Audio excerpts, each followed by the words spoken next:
Welcome in, everybody, to Inside the Burrow. After a week off, we are back. Robbie Listella, Kevin Fielder, and we are joined by a special guest today, FAU defensive tackles coach, former Owl player himself, Devin Santana. Devin, thank you for taking some time. How's it going? Going great, man. I appreciate you guys having me on today. Yes, sir. And just I might as well start. Welcome back.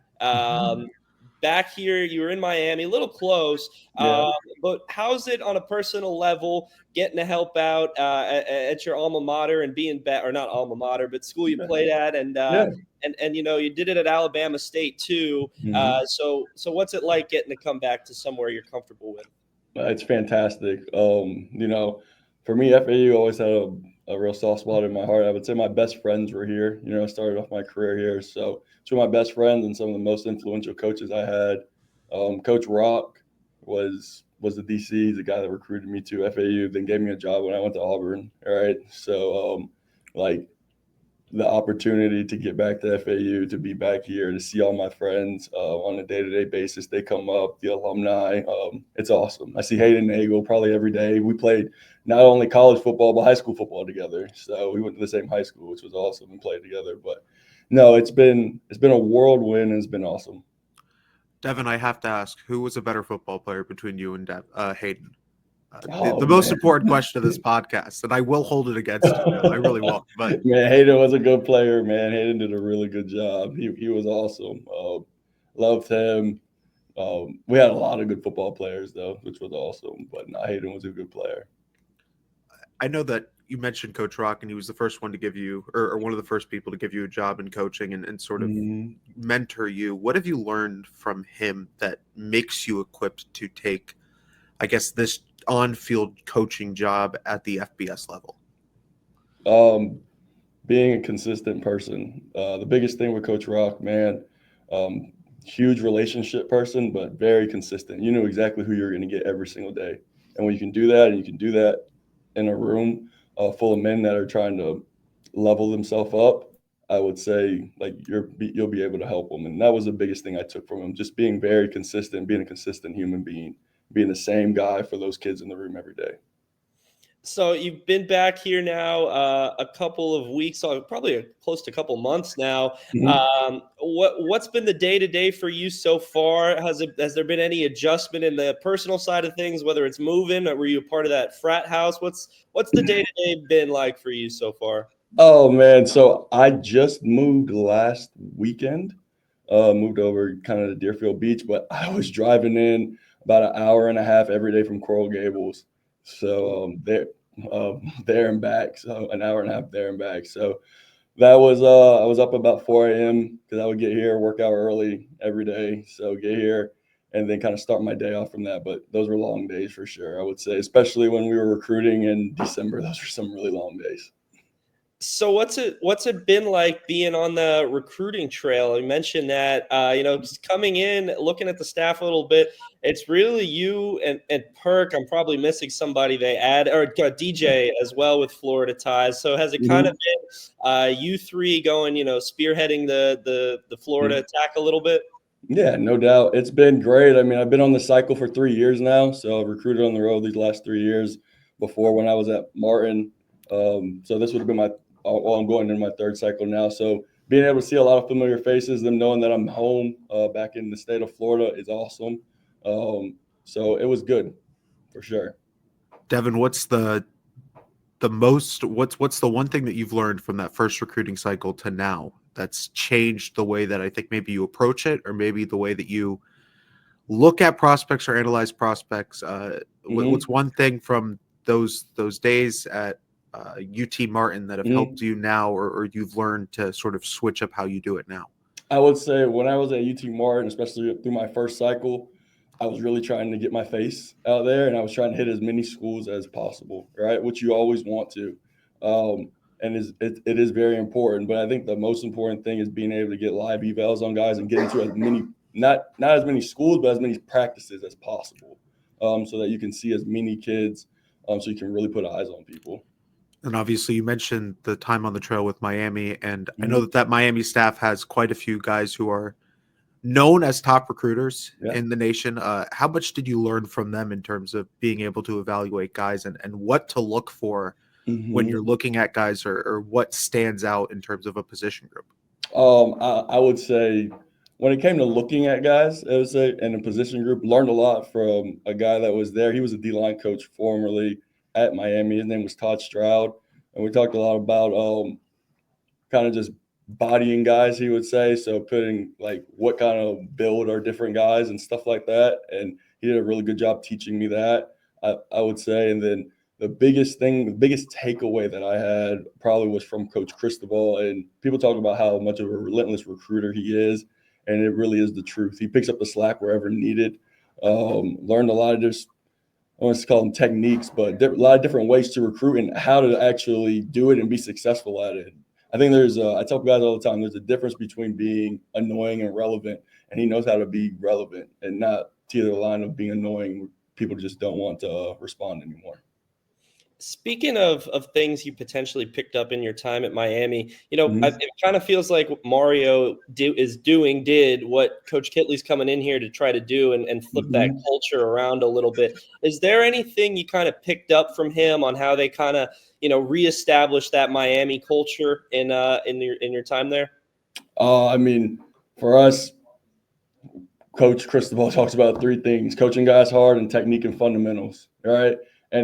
But when he talked about culture, right, and the reason why I named those three things first, because it's about what you do, right, not what you say. So, and we did those things on a consistent basis there, and we coached those guys hard.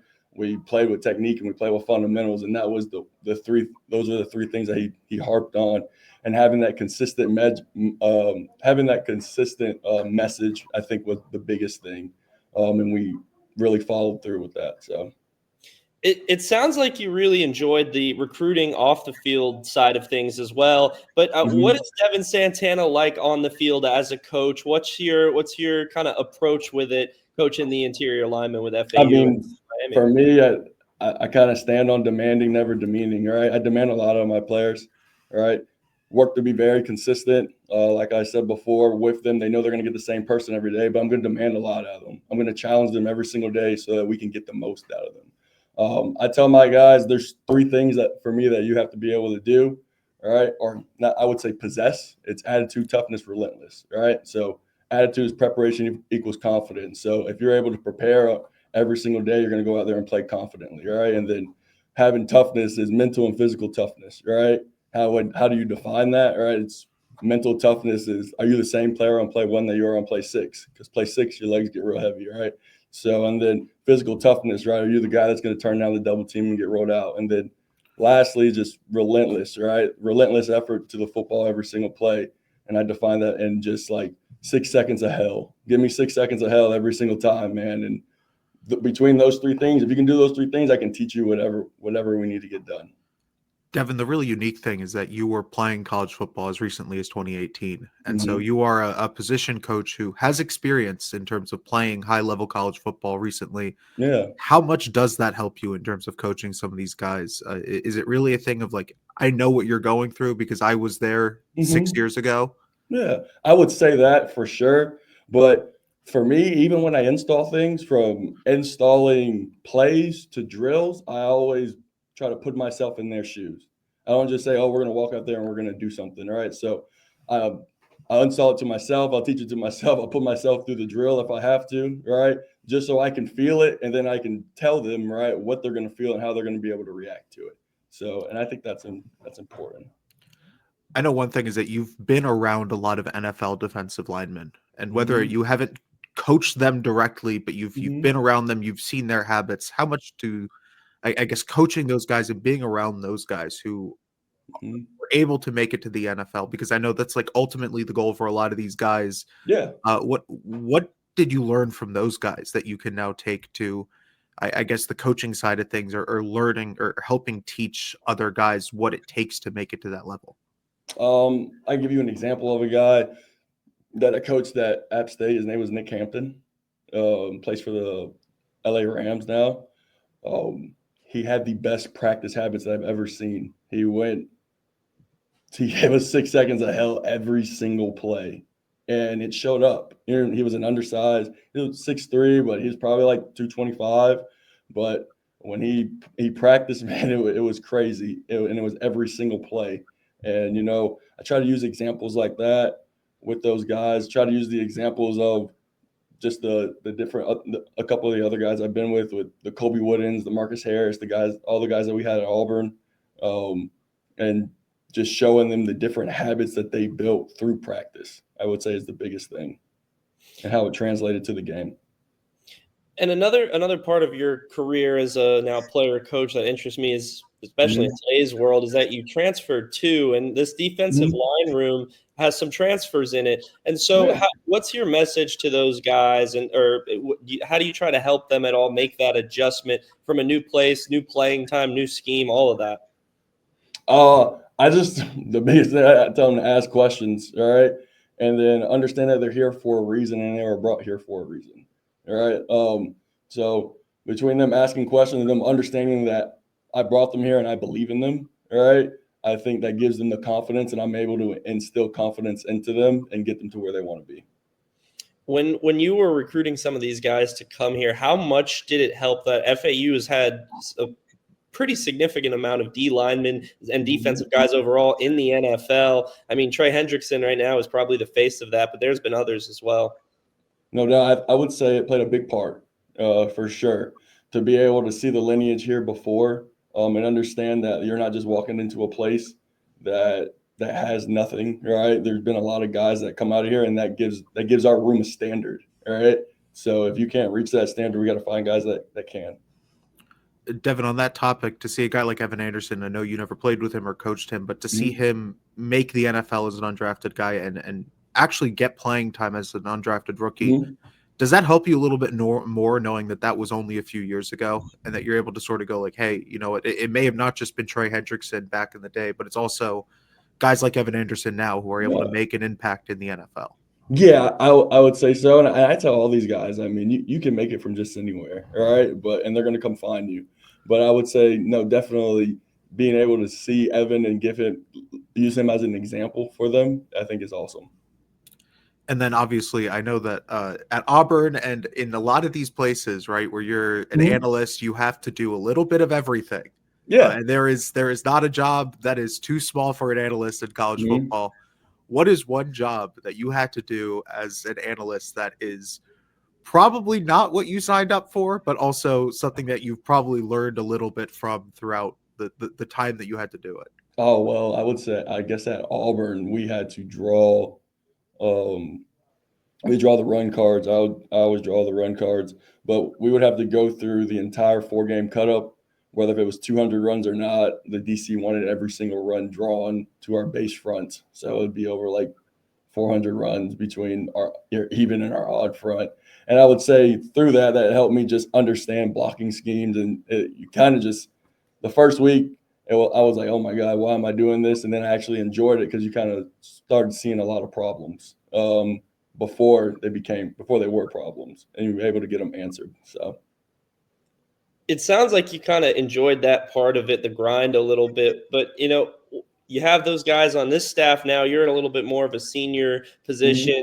What's it been like kind of getting to know the staff as a whole, and how have you guys kind of gelled as coaches while also recruiting a roster and everything that goes into the football side of it? I would say Coach Kitley's done a phenomenal job putting together a great staff of great men. To start, everybody in here, they enjoy coming to work every single day and working with each other. So, I mean, I think that's a plus, especially when you can go to a place that you enjoy. I enjoy my time with them, so it's been good. Our defensive coordinator, Coach Dewhurst, is an awesome human being and an awesome man, very organized, very detailed in his approach, I would say. So I think it's been great. I think the staff is gelling very well.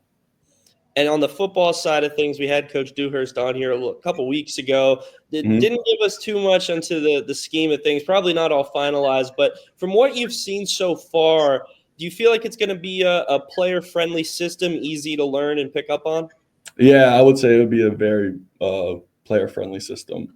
and I'm going to do my best to make it as simple for them, because I believe that even if we should make it complex to the eyes, but simple to them, simple to our players. So, Devin, in terms of finding defensive tackles that fit what you guys want to do, or that you like yeah. traits to have, what is one trait that you feel like every defensive lineman should have, or defensive tackle should have, that separates them from maybe other guys? I would say for me, just being able to play with that relentless effort.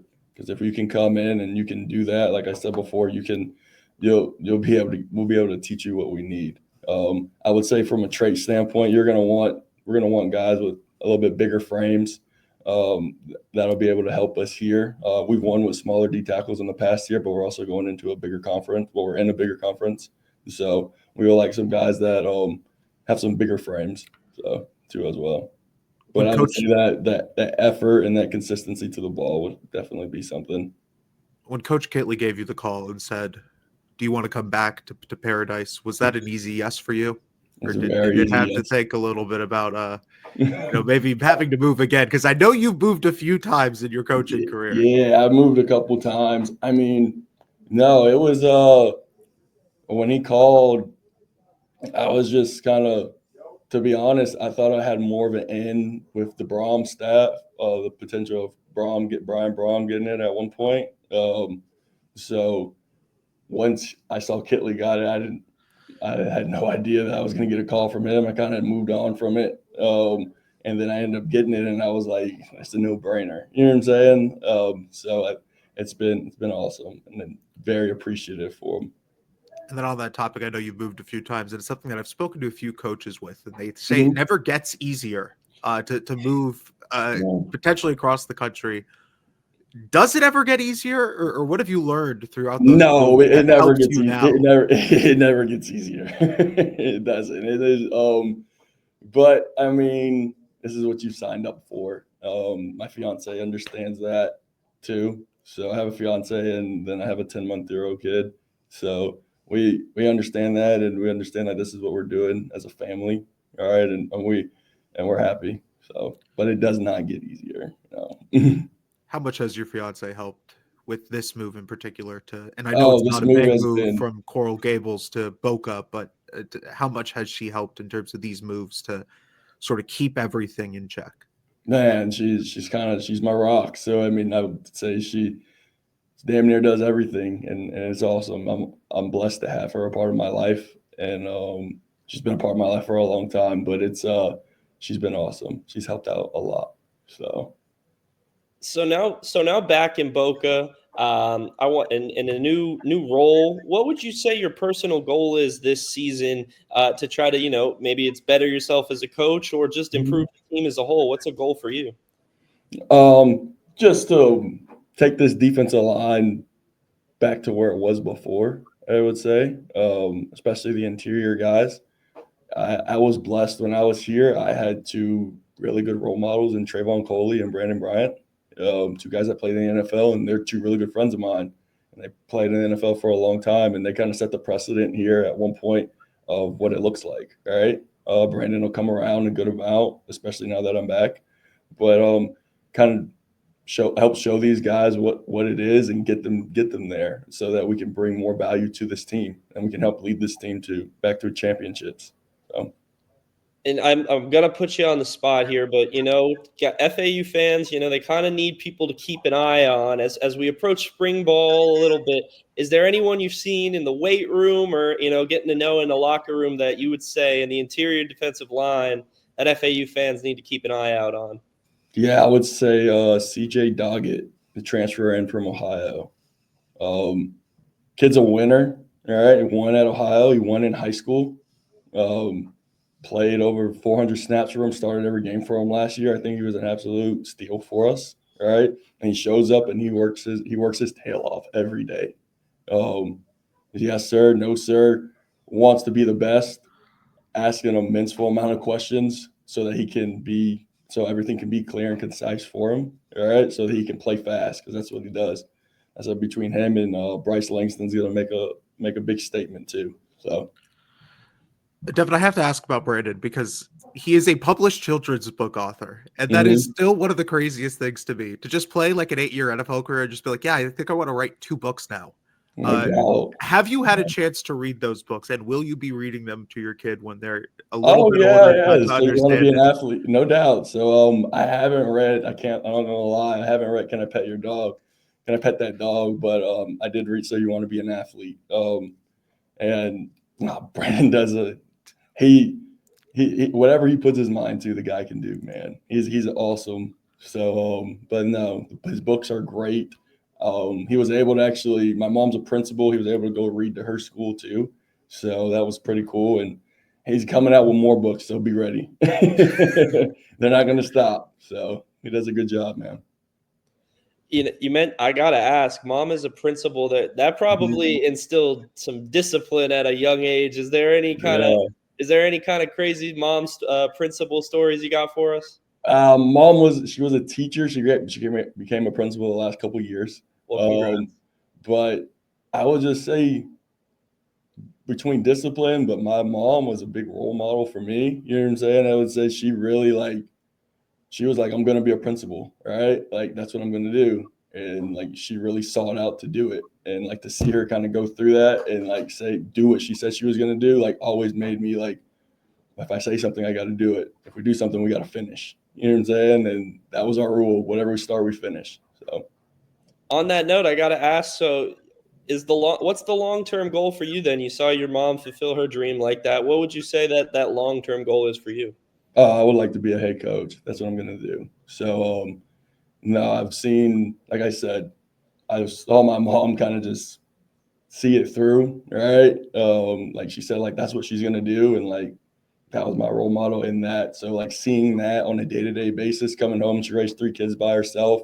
She went back, got a master's degree when I was in middle school. I'm pretty sure my other brothers were probably in elementary school at that time. So and she did that all alone. Like, so seeing her go through that and seeing her still reach her goals, it's like you can do whatever you want in this life if you put your mind to it. So, Devin, I don't want to take too much more of your time, but I do want to ask. So, as someone who's been at FAU and that probably understands the everything around FAU, what would you say your message is to the fan base who's had some down years in football, but they want to get back into it?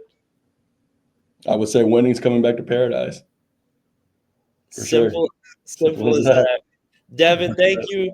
Thank you so much for coming on today. I really appreciate it. I'll let you get back to the recruiting trail and training some dogs on the interior line. All right. Awesome. Thank you, guys. Take care. Thank you, Devin. See ya. That was FAU defensive tackles coach Devin Santana. Thank you very much again, Devin. Now we're joined by another defensive lineman. Just kidding. We're joined by FAU Owls Nest baseball beat reporter Toby Schulman hopping on the back half with us. Toby, thank you for hopping on. How's it going? I've been better, Robbie. As you know, I've been kind of sick the last few days, but we got some baseball to talk about. So I'm excited to be here with you guys to talk about it. So, Toby, I do want to ask, can you 2-gap as a zero tech on football, or are we do we have to find someone else's zero tech for the Owls Nest football team? Because I'm willing to do it if I have to, but if you could do it, I would like to have someone else do it. If you're willing, Kevin, I think we got to give it to you. I don't think. All right, you know what? Sign me up.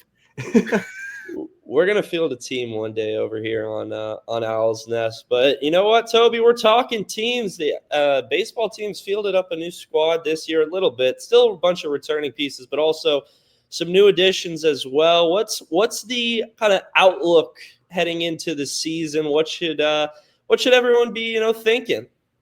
I mean, this team's a lot deeper just going into this year. I think that's the overall theme of this team going into the season.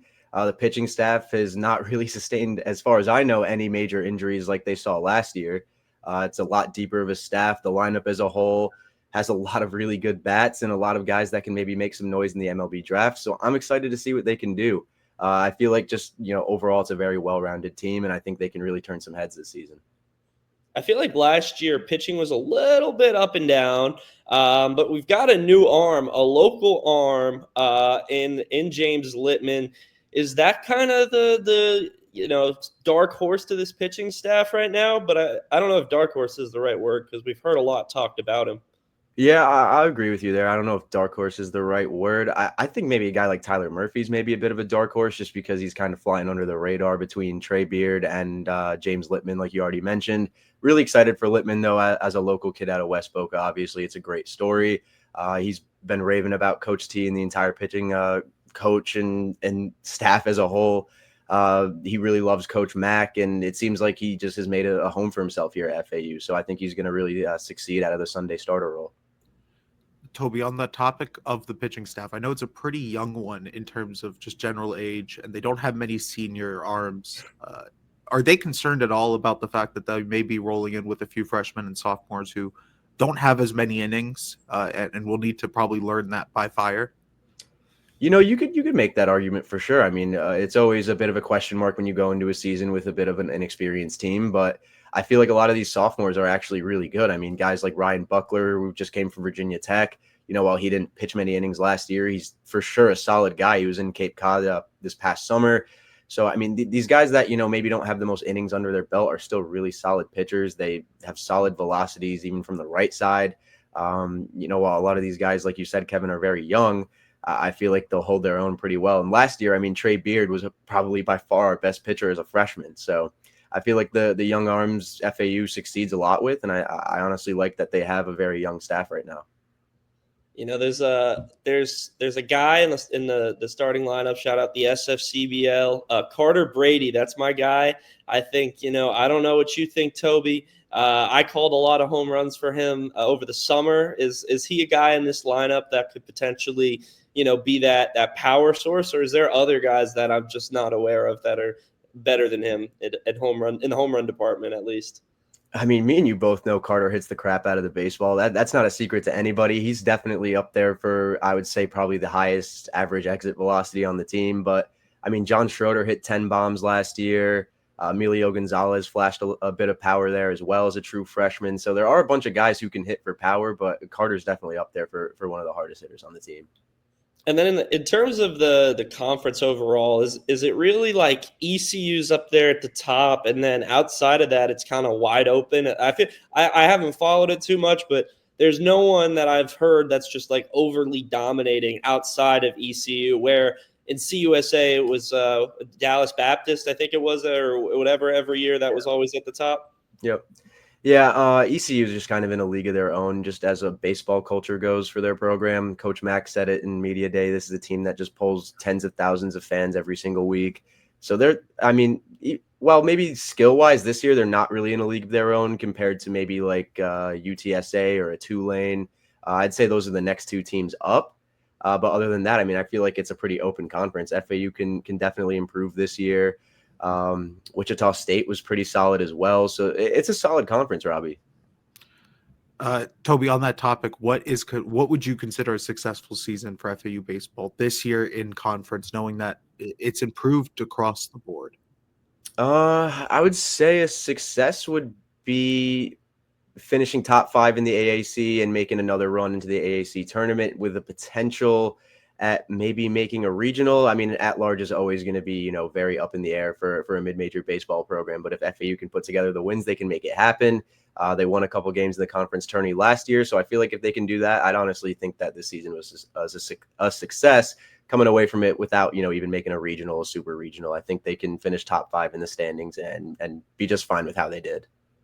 They want to get back there. I have a feeling. Coach Mack liked an Owl's Nest post of him in the regional against Florida, so it's in the back of his mind. I know it.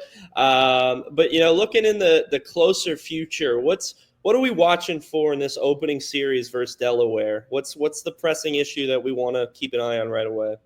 I feel like this Delaware team just a lot grittier than people really give them credit for. Obviously, a CAA team is not going to be a team that turns a lot of people's heads or makes people turn the TVs on every single weekend, but they were solid last year. I thought they were 31-26.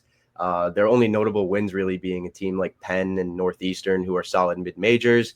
But they've got a pretty solid lineup. And like I said, it's just gritty. A lot of JUCO transfers, a few P4 transfers as well. They've got a Delaware State transfer in Evan Bolden, who was a previous NEC Player of the Year. So there are some under-the-radar names in this lineup. The only thing I'll really say is if FAU's pitching is not great from the jump, they could maybe be playing a bit of catch up against Delaware because they're going to be coming out in the warm Florida weather trying to make something happen. I think the baseball atmosphere is probably 100 times better when they do dollar beer, dollar hot dog night. I think if they get this series in like a sweep fashion versus Delaware, I'm kind of hoping that the next series they'll bring that back right away and kind of revitalize that fan base, because I feel like when that place is rocking a little bit, it's actually a bit of an atmosphere. I don't know. Do you agree? I know completely. I mean, the ECU game where it was dollar beer nights was the most fun game of the entire season. I wish they did that like a mandatory once a week type of promo. But I mean, we saw how softball was this weekend. If you can pack the place out, I mean, it's such a fun place to be in. It's a great atmosphere. So if they got to do more dollar beer nights, dollar dog nights, so be it. I'm all here for it. Speaking of softball, I mean, we were on the tail end of the coverage last year. We caught the last couple series and then we hopped on the bandwagon late in coverage. That was our fault. But that was before we were with Owl's Nest. We're doing it right now. We're the opening series. We were there. If you follow FAU Owl's Nest, you saw the glorious action that was this weekend. FAU started their season 6-0 in the softball world. They are now ranked in all 3 major outlets, including the NCAA, where they check in at 25th. This softball team, in my opinion, has a chance to do something serious. They did not lose anybody to the transfer portal this offseason. They only lost graduates. They lost one assistant coach who got a head coaching job at UAB in Taylor Smart. They go into that opening series with, Coach Clark was not sure how the new talent would work out.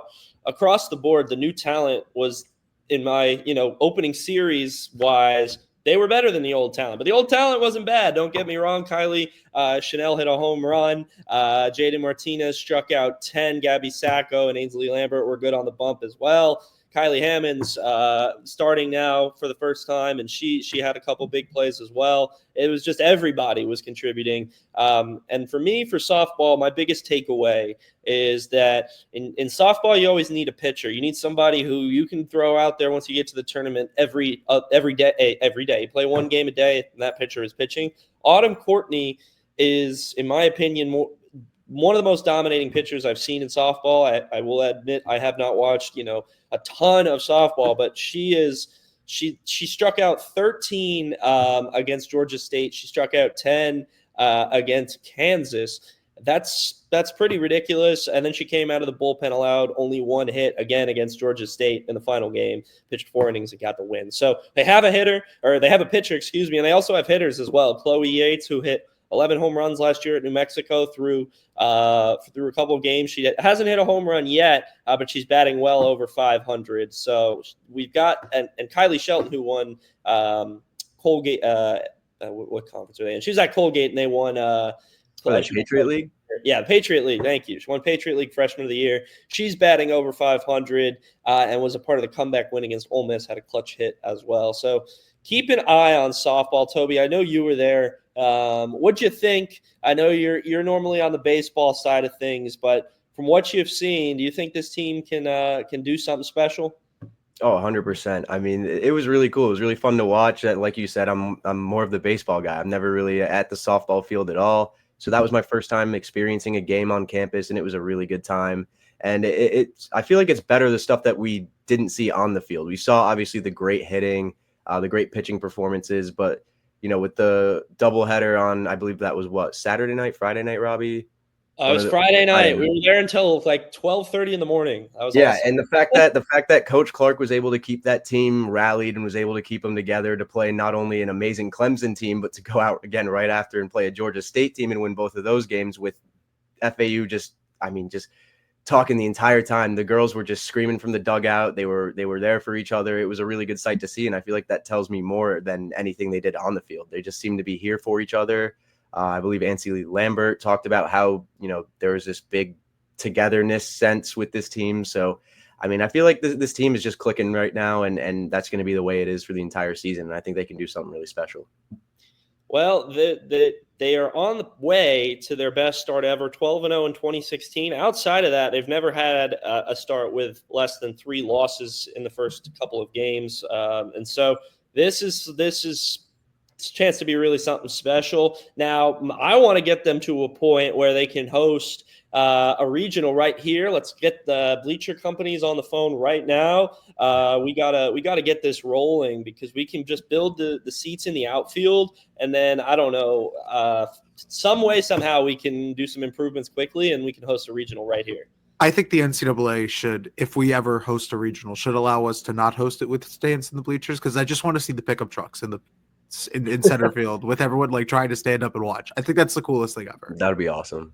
I think, and they're starting to do it. We saw it. They have a couple groups. Clemson had a nice group out there, but FAU had their own group going until 1 a.m. I don't know who you guys are. If you watch this podcast, shout out to you in center field going crazy because they were playing music in the bottom of the I forget what, it was like the 6th inning maybe. They started blaring music, and I don't know. It was good vibes. You could hear it from the outfield, and so. I think FAU's building Florida's kind of had that chokehold on the state softball world. They've got a great coach in Tim Walton. I think that's his name. Don't quote me if I'm wrong. But I think if FAU keeps going, they can be right under there because FGCU is good. But I don't know. I think FAU's got a chance, especially it just sounds like – they're trying to build something serious here. Coach Clark's big into the improvements of the stadium itself, which it's important. They got the palm trees in the outfield. The outfield wall is brand new. They've got the hitting facility that they share with baseball. So I think it's really good. The concessions aren't bad. They've got good concessions. It's just a little small. But hey, that's everything at FAU, and it kind of makes for the crazy atmospheres a little bit. But speaking of crazy atmospheres, shifting to basketball a little bit before we wind down, basketball has been so good lately. It actually got Toby to go to a game. So that's all you need to know. They are currently on a 4-game win streak. They've won every game they've expected to win, and they've won by double digits. They were up 20 against Charlotte. Charlotte got back late, cut it to 12, but everything has been clicking, whether it's the perimeter defense, whether it's the perimeter defense not clicking against Charlotte, and they have to find another way to slow them down.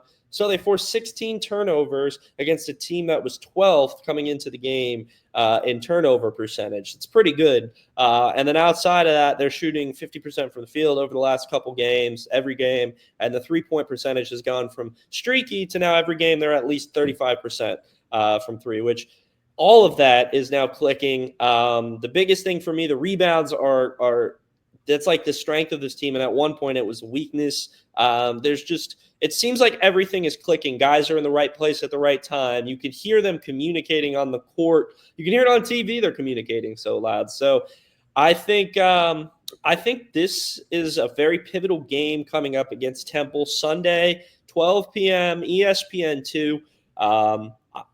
Temple is coming off a loss to Tulsa where they blew a late lead. FAU beat Tulsa by almost 30. I don't know. If they win this game, then they play Wichita. That sets up a Memphis game next weekend that all of a sudden gets really, really interesting. And then if FAU wins that somehow, I'm talking crazy hypotheticals here, but then they're rolling. Then they're seriously rolling. They're already rolling right now. But Kevin, I know you've probably been busy with Kansas State, but is there anything to you recently that's kind of stood out about this team that, is going to make a difference, maybe potentially against Temple, but even more against Memphis? Yeah, guys, Baba Miller's really good at basketball. I know he hasn't been good at basketball all season. There's been times where you wanted him to be a little bit more assertive or do a little bit more of what Baba Miller does. These last 5-6 games, he's been the best player on the floor for FAU. And truthfully, that's why you're winning, because your best player is arguably your most talented player. And he's playing like the most talented player on the floor. And is it still perfect? No, right? Nothing is ever going to be perfect in college basketball. Just truth be told, never is. But I like that he's impacting the game defensively.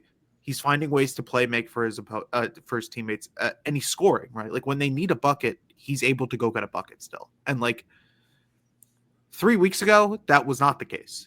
And they were trying to figure out other ways to generate looks and generate baskets. sometimes you just need your guy to go get a basket, and he's your guy, right? Like that's the guy who you are effectively building a lot of this around. And so the fact that he's doing this at such a high level is what you need. It's what you need heading down the stretch. Like you want him playing his best basketball as you reach the conference tournament, because the at-large bid may be out of the picture. There's still a really good chance that they can make some noise in the conference tournament with the way they're playing now. Yeah, they go crazy here down the stretch. The second seed is not out of reach. Memphis at the first seed, yeah, that's probably out of the realm. But especially if you beat North Texas and UAB in your rematches, then it's all of a sudden it gets really interesting. And if you beat Memphis, who knows? Memphis sometimes slips up here and there, and then it gets really interesting. Keep the real goal though. Get yourself in a top 4 seed.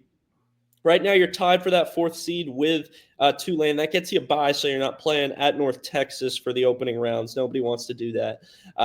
Get themselves into a position where they can get a bye in the conference tournament. Who cares about Nat Large? But I will say the bubble is so bad that, who knows what can happen. But I would agree the bubble is probably way out of FAU's realm of possibilities at the moment. But you know what? All of a sudden, this season has turned around from, it's a downer, first year, whatever, to, all right, this is a pretty dang good first year. And all it took was a 4-game win streak in conference play. You know what? And so we'll see how the end of this season goes. But there is definitely signs of progress. And you mentioned Baba Miller. Caleb Glenn has been exceptional as well. He's doing it from beyond the arc. He's creating highlight reel dunks every single game almost. And he's on the defensive end. He was the guy who John Jake is credited with the team's rebounding turnaround. So he's been awesome. Trey Carroll's continually awesome. And each of these games, it's not, Kiki Tandy every game, although at home it seems like it is with his barrage of triples. But Ken Evans will have a double-digit night every now and then while continually being one of the best defensive guards they have. And Leland Walker's been a heck of a point guard along with Nico Moretti. So it's really been everybody. And the team seems like they've really come together. And so a lot to like heading into this matchup with Temple on Sunday. I do think FAU finds a way to win this game. Temple 10-1 at home now to the loss to Tulsa. Jamal Mashburn will have another game of rest under him since coming back from the injury. But I just think FAU's rolling right now. Wichita State the following game, that's going to be a big one. Seinfeld night, if you didn't hear. You can meet Kramer. It might be a marketing team dressed up as Kramer, but hey, he will be there regardless.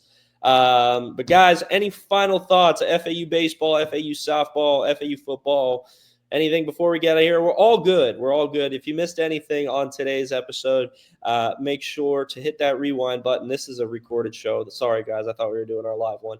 But you know what, folks? Thanks for tuning in. We'll catch you next time right here on Inside the Borough. For Kevin Fielder, Toby Showman, I'm Robbie LaStella, and rewind anyway because you love this show so much. We'll catch you next time.